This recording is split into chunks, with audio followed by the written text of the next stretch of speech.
Uwezo wa jamii kujiandaa, kuchukua hatua na kurejesha hali baada ya janga una mchango mkubwa katika kupunguza madhara na kulinda mafanikio ya maendeleo.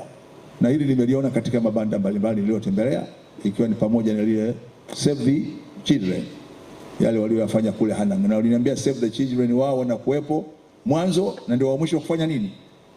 Kuondoka. Kwa msingi huo, serikali inaendelea kuimarisha uwezo wa jamii kupitia uhamasishaji na elimu kuhusu vihatarishi vya majanga, maandalizi na mipango ya kukabiliana na maafa, mifumo ya tahadhari za mapema, pamoja na kuimarisha uwezo wa kuchukua hatua za awali katika ngazi za jamii. Aidha, serikali inaendelea kuhakikisha kuwa jamii inashirikishwa kikamilifu katika hatua mbalimbali za usimamizi wa maafa. Ushirikishaji huo ni muhimu kwa sababu wananchi ndio wanaofahamu kwa karibu mazingira yao, vihatarishi vinavyowakabili na mahitaji yao wakati wa janga.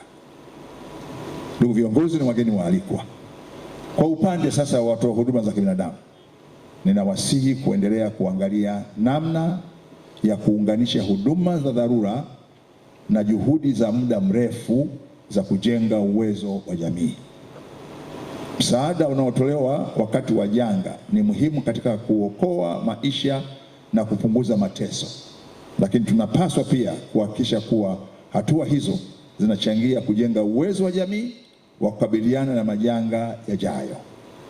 Moja ya maeneo muhimu ambayo serikali inaendelea kuyapa kipaumbele ni kujenga ustahimilivu wa jamii dhidi ya madhara ya majanga.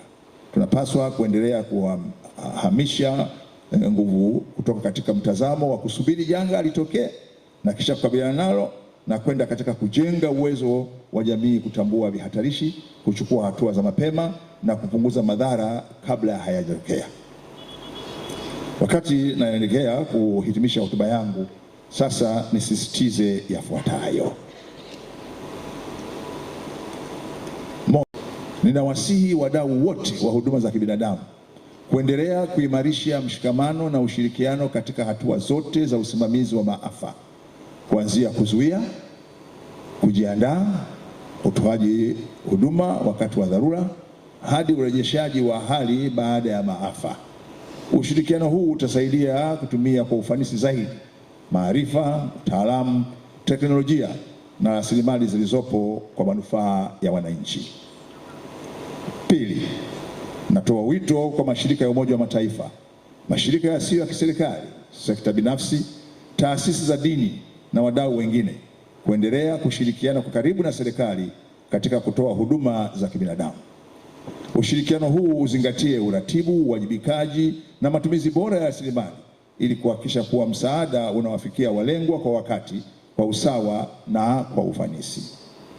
Tatu, natoa wito kwa watendaji wa serikali na wadau wa usimamizi wa maafa kutekeleza majukumu yao kwa ufanisi, hususan katika kuchukua hatua pindi majanga yanapotokea.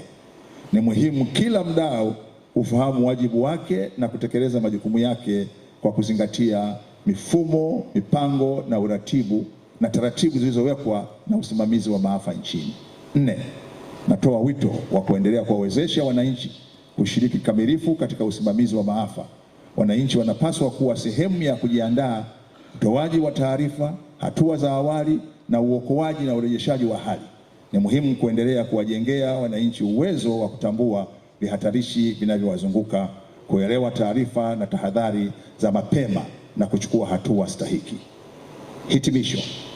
Ndugu wageni waalikwa, ni hitimisho kwa kuwashukuru na kuwapongeza wadau wote wa huduma za kibinadamu kwa maadhimisho haya ambayo pamoja na kukutanisha hapa yametupa fursa ya kutafakari kwa kina juu ya umuhimu wa kushirikiana na kuzingatia utu katika masuala ya kibinadamu. Nawapongeza pia kwa kujitokeza kwa wingi kushiriki siku hii muhimu. Nawasihi kuendelea kutambua na kuthamini nafasi zenu katika utoaji wa misaada ya kibinadamu. Baada ya kusema haya, natamka rasmi kuwa maadhimisho ya siku ya watoa huduma za msaada ya kibinadamu kwa mwaka 2026 yamefunguliwa rasmi.